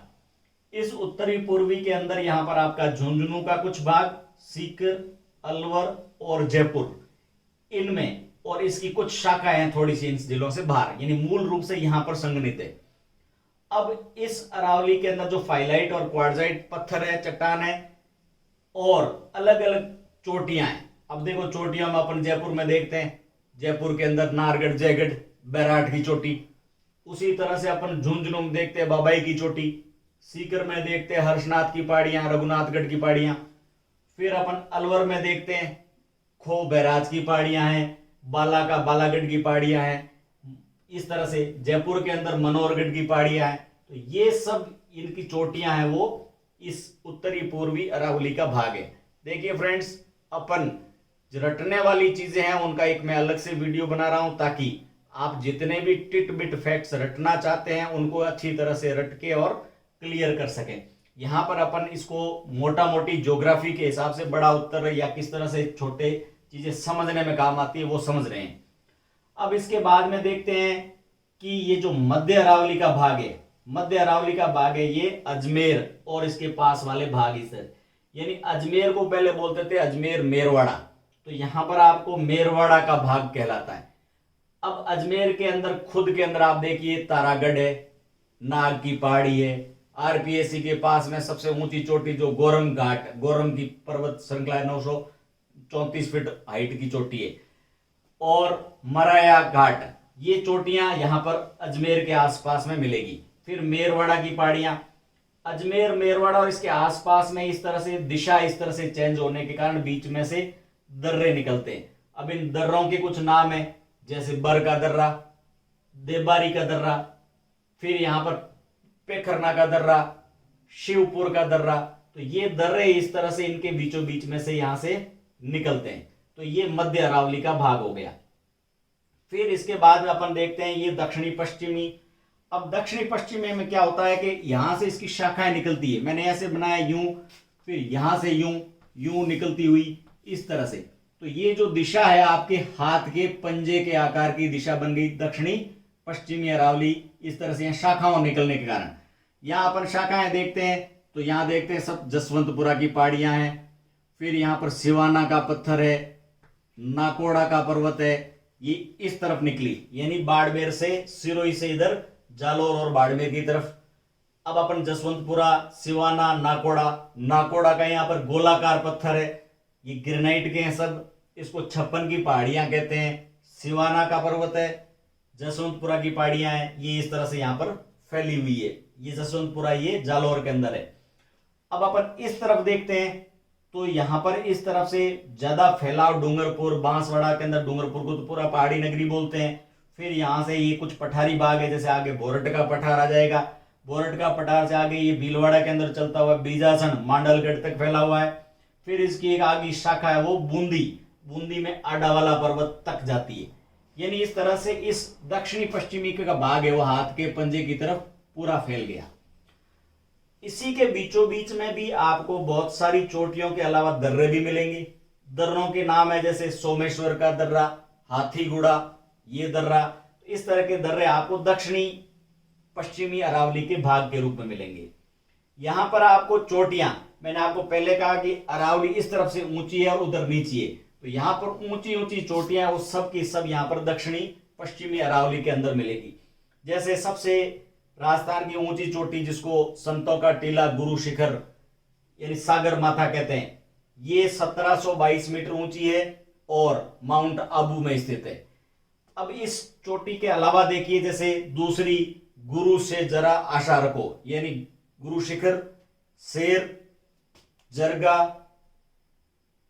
अचलगढ़ और रघुनाथगढ़, ये चोटियां 5 ऊंची चोटियां हैं। लेकिन यहां पर देखिए गुरु शिखर, शेर, शेर के बाद में जरगा और रागा की, शेर, जरगा, रागा, ये सिरोही से इधर आप डूंगरपुर और उदयपुर, इन तीनों के त्रिकोण के बीच में, यानी यहां पर ये डूंगरपुर आ जाएगा, डूंगरपुर, सिरोही और उदयपुर, इन दोनों तीनों के त्रिकोण के बीच में जरगा और रागा, इनका जो आदिवासी क्षेत्र है जिसको देश हरो कहते हैं, बहुत ही दुर्गम्य क्षेत्र है, वो पड़ता है यहाँ पर।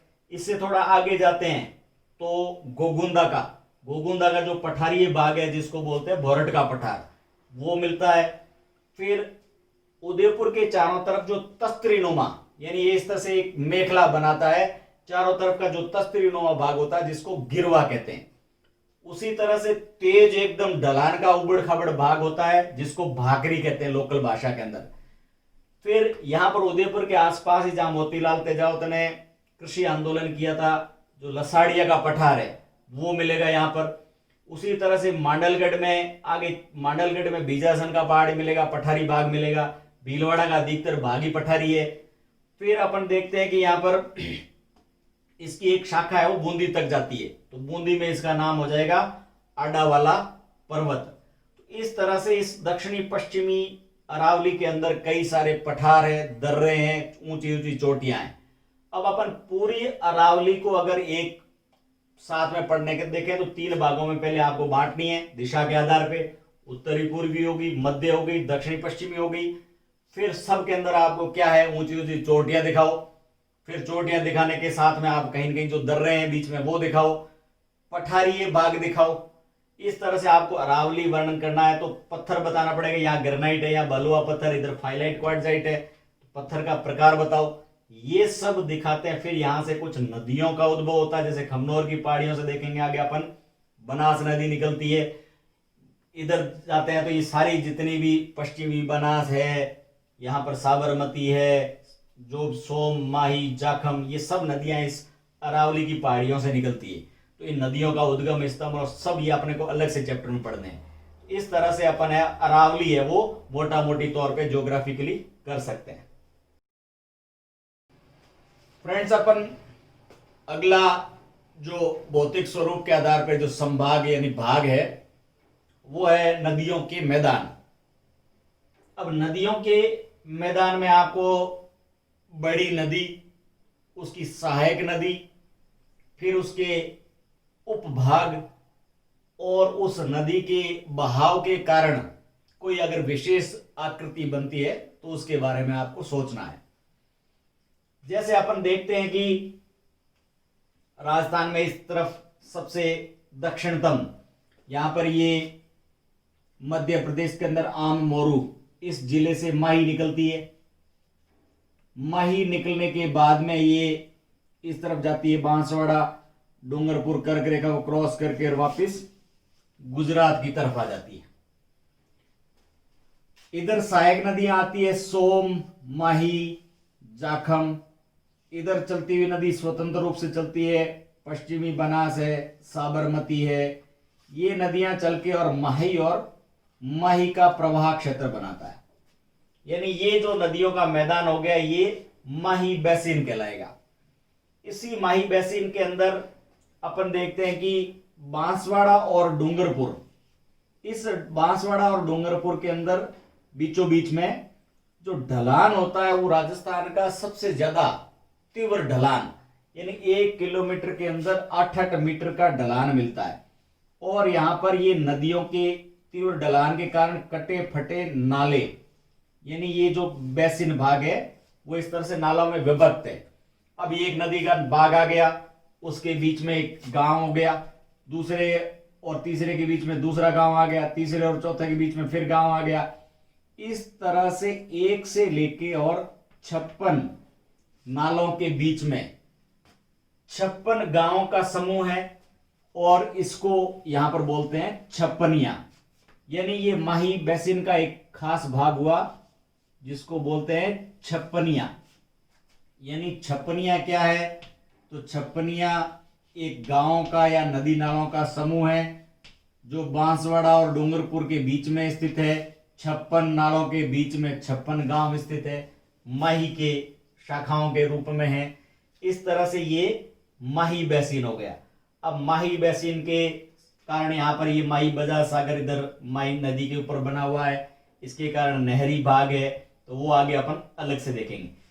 इस तरह से यहाँ पर अगर आगे अपन मिट्टियां देखेंगे तो ये पहाड़ी भाग है तो लाल मिट्टी है। इधर अपन देखते हैं पठारी काली है, तो बीच में आपको लाल और काला भाग मिलेगा। इस तरह से यहाँ पर मिट्टी का भाग भी देख कर ये नदियों का जो भाग है ये यहाँ पर विशेष प्रकार की फसलें होती है ये। फिर इसके बाद में देखते हैं यहाँ खमनौर की पहाड़ी से ये बनास निकलती है। बनास इस तरह से मूवमेंट करके टोंक से होती हुई यहाँ पर सवाई माधोपुर में यहाँ जाके और ये मिल जाती है चंबल के भीतर। और जयपुर के अंदर ये अर्जुन की गंगा अर्जुन ने कहते हैं कि एक तीर से पाताल से जिस नदी को निकाल दिया था उसका नाम है बाणगंगा। ये बाणगंगा यहाँ से बैराट की पहाड़ियों से निकलकर और आगे जाकर और यमुना के अंदर मिल जाती है। तो ये बनास और बाणगंगा ये पास पड़ोस में चलने वाला नदियां हैं, तो इसको मिलाकर बोलते हैं कि ये बनास और बाणगंगा का मैदानी भाग है। अब बनास और बाणगंगा का जो मैदानी भाग है इसको उप मैदान के रूप में मालपुरा और टोंक का भाग कह दिया। बनास के बेसिन के अंदर आगे आपको ऐसी ऐसी पहाड़ियां मिलेगी, जैसे 100, 200, 300 मीटर ऊंची पहाड़ी एकदम खड़ी खंबे की तरह निर्जन पहाड़ी है, तो उसको बोलते हैं पीड माउंट, पीड माउंट, माउंट या माउंट, पीड माउंट। ये क्षेत्र भी यहां पर मिलेगा, मालपुरा करौली का इसके आगे मिलेगा। इस तरह से बनास और बाणगंगा ये जो बेसिन है वो ये यहां पर जाके ये इस तरह से भीलवाड़ा, टोंक और आगे चल के सवाई माधोपुर, टोंक और इस तरह से आगे कुछ बूंदी का भाग होते हुए ये भाग हो गया। फिर देखते हैं यहां पर मध्य प्रदेश से जो मेन अपनी राजस्थान की सबसे बड़ी नदी निकलती है जिसको बोलते हैं चंबल। अब चंबल नदी यहां से होती हुई एंट्री होती है चित्तौड़ के दूसरे वाले भाग में, यानी एक चित्तौड़ का भाग है जो यहां पर इधर कोटा के पास में, यहाँ ये भैंसरोडगढ़ से प्रवेश करने के बाद में ये बीचों बीच में चलती हुई इस तरह से राजस्थान मध्य प्रदेश का बॉर्डर बना के और ये वापस उधर यमुना के अंदर मिल जाती है।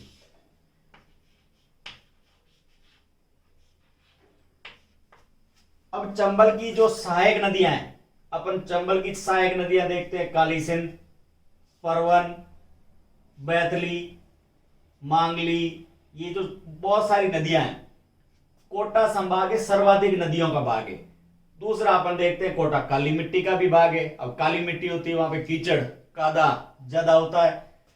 इस तरह से इन नदियों यानी चंबल और चंबल की सहायक नदियों के कारण कोटा का संभाग है और कीचड़ के कारण जो इसके जल के कारण जो अपर्दन है वो सबसे ज्यादा होता है कटाव। इस कटाव के कारण बड़े बड़े खड्डे यानी दर्रे बन जाते हैं। तो दर्रे यहां पर मिलते हैं और यहां पर जो बिल्कुल बिखरी हुई पहाड़ी है जहां पर आदिवासी क्षेत्र है वहां रहते हैं। जो बिखरी हुई पहाड़ियों का क्षेत्र है आदिवासी क्षेत्र है जिसको डांग बोलते हैं। इसी के लिए एक शब्द प्रयुक्त होता है डांग। दूसरा इस काली मिट्टी के कारण यहां पर जो व्यापारिक फसलें हैं वो सबसे ज्यादा होती है। अपन आगे देखेंगे चंबल नहर निकलती है जो राजस्थान कैनाल के बाद में बहुत महत्वपूर्ण नहर है।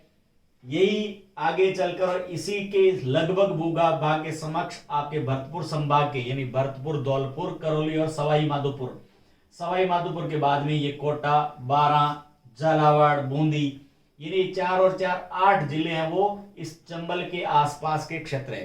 यानी चंबल के बहाव के आसपास में और इसी भू आकृति के और भूगोल के हैं। तो ये चंबल और चंबल का नदी बेसिन हो गया। यानी चंबल की नदियों का चंबल नदी का मैदान, माही का मैदान और बाणगंगा का मैदान, इस तरह से पूरा मैदानी भाग है जो राजस्थान का लगभग 23% है। और इस 23% भूभाग के अंदर लगभग 39 यानी 39% जनसंख्या निवास करती है। यानी नदियों का जो भूभाग है, नदियों का मैदान है वो बहुत ही ज्यादा उपजाऊ है और घना बसा हुआ है। अब अपन देखते हैं इधर है तो यमुना का भाग है, यानी जो भरतपुर, धौलपुर, अलवर का ये भाग है तो यमुना, गंगा यमुना के मैदानी भाग का हिस्सा हो गया।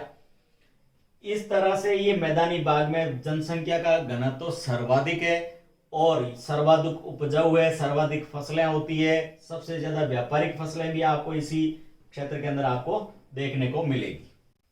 फ्रेंड्स अपन देखते हैं अब हाड़ौती का पठार। हाड़ौती का पठार यानी कोटा डिवीजन के आसपास का प्रमुख क्षेत्र। देखो स्थिति के हिसाब से नीचे की तरफ ये दक्षिणी भाग, आगे की तरफ पूर्वी, तो हाड़ौती का पठार है, इसी का दूसरा नाम हो सकता है दक्षिणी पूर्वी, यानी दक्षिण और पूर्व के बीच में स्थित होने के कारण ये कोटा संभाग का क्षेत्र है। अपन जब इसका उद्भव देखते हैं तो देखते हैं कि ये इस तरफ से जो विंध्याचल पर्वत था वो दक्षिणी भारत के लावे के कारण टूट के और यहां पे आया और यहां पे आने के कारण एक सबसे पहले जो किनारा बना जिसका नाम है विंध्याचल का किनारा, यानी पहला भाग हुआ इसका जिसका नाम है कगार या किनारा। ये कगार कैसे बना? ये भू हलचलों के फलस्वरूप बना। ये कगार यहां पर इस कोटा बूंदी का बॉर्डर बनाता हुआ पीछे की तरफ ये चित्तौड़, जो दूसरे वाला चित्तौड़ है, भीलवाड़ा है, इसको टच करता हुआ आगे बढ़ता है। इस कगार में मुख्य रूप से बलुआ पत्थर है और साथ में बीचों बीच में कहीं न कहीं स्लेटी पत्थर मिलता है। इस तरह से ये विंध्यन कगार बन गया। अब इस कगार के बाद में पीछे की तरफ क्या होगा? पीछे की तरफ सारा का सारा लावा था और अपन देखते हैं इस लावा के अंदर नदियों के मैदान है और इस अरावली की कुछ शाखाएं भी यहां भी फैली हुई थी, कुछ विंध्यन पहाड़ियों के हिस्से भी यहां तक आए हुए हैं। तो इस तरह से यहां पर इस भूभाग को मिलाकर बोलते हैं दक्षिण का लावा, यानी ये लावा हो गया। एक तो भाग हो गया इसका कगार और दूसरा भाग हो गया इसका दक्षिण का लावा पठार, यानी यहां पर काली मिट्टी का लावा वाला भाग था। ये दो भाग हो गए। इस तरह से ये मोटा मोटी तौर पे विंध्यन कगार भूमि और दक्षिण का लावा का पठार, काली मिट्टी का पठारी भाग। अब एक दूसरे हिसाब से भी इसका वर्गीकरण करें तो इसका जो यहां पर पहाड़ी भाग है वो पहाड़ी भाग है कोटा और बूंदी के पास में होता है, इसको बोलते हैं अर्धचंद्राकार पहाड़ी भाग। यहां पर इस पहाड़ी भाग के अंदर मुख्य रूप से यहां से दर्रे हैं, जिस तरह से अपन अरावली में पढ़े उसी तरह से यहां पर भी मोटे मोटे 4 दर्रे हैं और इसमें 2 पहाड़ियां मान सकते हैं, एक तो बूंदी की पहाड़ी और कोटा के अंदर जो मुकुंदवाड़ा की पहाड़ी है। जो बूंदी की पहाड़ी है उसकी एक हाईएस्ट चोटी है जिसका नाम है सतूर की चोटी, यानी एक तो सतूर की चोटी और दूसरी आपको मुकुंदवाड़ा के अंदर जो आपको चंदवाड़ी की चोटी, ये 2 चोटियां हैं, उनके नाम आपको ध्यान में रखने हैं, यानी एक तो सतूर की चोटी और एक चंदवाड़ी की चोटी। इस तरह से पहला भाग हुआ, ये है कोटा बूंदी के पास में अर्धचंद्राकार पहाड़ियां।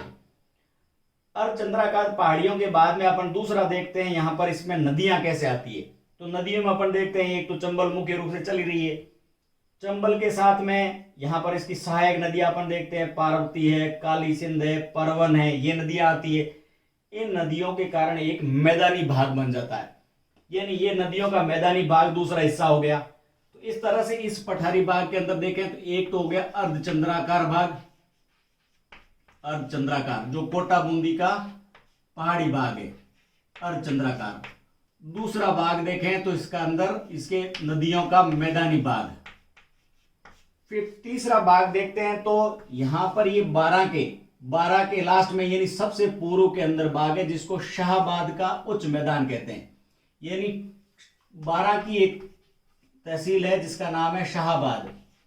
उस शाहबाद का भाग है वो ऊपर उठा हुआ है, यानी इस ऊपर उठे हुए भाग को बोलते हैं शाहबाद का उच्च मैदानी भाग, उच्च भाग है। यानी यहां पर ढलान तो अपन जानते हैं कि इधर से चंबल आती है तो यूं जाती है, तो इसका ढलान किधर हो गया? ढलान है वो यूपी की तरफ हो गया। तो एक भाग हो गया अर्धचंद्राकार, दूसरा मैदानी भाग, तीसरा होगा शाहबाद का उच्च मैदानी भाग, उच्च भाग। और इसके बाद में अपन देखते हैं शाहबाद के मैदानी भाग के ही पास में एक और भाग आता है जिसको बोलते हैं डग गंगधार का उठा हुआ भाग, डग गंगधार या गंगाधार, इसका उठा हुआ भाग है। ये डग गंगाधार कहां पड़ता है? तो इसका आंसर है ये झालावाड़ के अंदर पड़ता है, यानी झालावाड़ के अंदर ये उठा हुआ भाग है जो शाहबाद के उच्च भाग के पास में, इसको बोलते हैं डग गंगाधार का भाग। इस डग गंगाधार के भाग के पास में ऊपर की तरफ ये भाग है, इसको बोलते हैं झालावाड़ का पठार, झालावाड़ का पठार। इस तरह से अपन ने हाड़ौती के पठार को, यानी जो हाड़ौती का पठार है, इसको मोटा मोटी तौर पे 5 भागों में बांटा। एक तो अर्धचंद्राकार पठार पहाड़ियां जो कोटा बूंदी की पहाड़ियां हैं, जिसके अंदर बूंदी और मुकुंदवाड़ा, जिसकी ऊंची चोटी है सतूर की चोटी, चंदवाड़ी की चोटी। दूसरा भाग है इसका मैदानी भाग। इसके मैदानी भाग में क्या आया, चंबल और उसकी सहायक नदियां जैसे काली सिंध है, परवन है, पार्वती है, ये नदियां आ गई। फिर तीसरा भाग है शाहबाद का ऊपर उठा हुआ भाग, ये सबसे पूर्वोत्तर भाग है। फिर इस शाहबाद के पास में ही है डग गंगाधार का भाग, ये झालावाड़ का भाग है, ये भी उठा हुआ भाग है। फिर उसके ऊपर है झालावाड़ का पठारीय भाग। इस तरह से ये 5 भाग हो गए पूरे डिवीजन में। ये कुल मिला के यहाँ पर 7 से 8% भाग हुआ, जिसके अंदर 11% पॉपुलेशन है। बिल्कुल अपन जानते हैं कि काली मिट्टी का भाग है, डांग का क्षेत्र है, व्यापारिक फसलें इंपॉर्टेंट है, जल अपर्दन के कारण है, सर्वाधिक नदियां होती है, जल अपर्दन के कारण मृदा का सबसे ज्यादा कटाव होते हैं, बड़े बड़े दर्रे मिलते हैं यहाँ पर। इस तरह से इसकी विशिष्ट ज्योग्राफी है।